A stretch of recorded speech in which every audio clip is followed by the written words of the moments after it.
Consumers can push for racial justice, and it's as simple as opening an account at a community bank or credit union that supports underserved communities.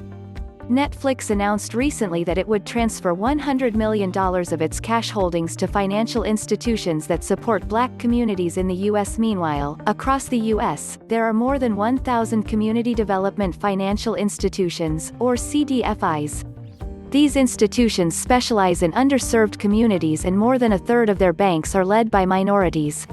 One analysis found that more than 40% of CDFI's loans and investments are in majority-minority communities.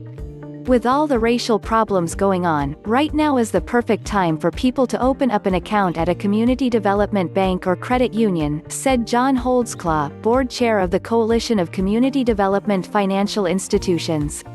Personal finance website NerdWallet has a list of CDFIs by state. These institutions provide equity in these Black and brown, low-income communities. They were created to be able to provide fairly priced loans and a place to build assets. It's not about profit, it's about creating access, Holdsclaw said. Communities of color have historically been underserved by banks. 14% of Black households and 10% of Hispanics had no bank accounts in 2019, according to the Federal Reserve. For comparison, just 3% of white households are unbanked. Perversely, not having access to a bank can cost consumers more. That's because they often turn to alternative financial services to handle everyday banking needs, including cashing checks at retailers or using payday loans. Both options are rife with fees. Check cashing services can ding consumers 1% to 10% of a check's value, according to NerdWallet. Meanwhile, payday loan providers can slap a fee ranging from $10 to $30 for every $100 borrowed, according to the Consumer Financial Protection Bureau.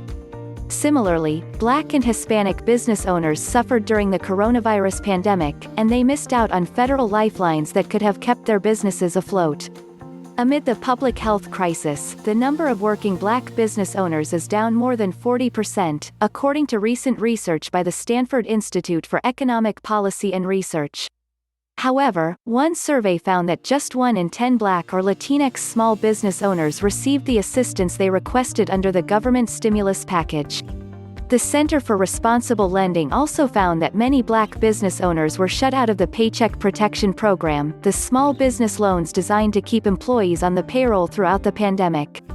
The deadline for applications is August 8. The unbanked and underbanked were at a particular disadvantage. The first time the PPP rolled out, not all of the banks were doing them, said Shania Wilson, CPA and founder of Fola Financial in New York.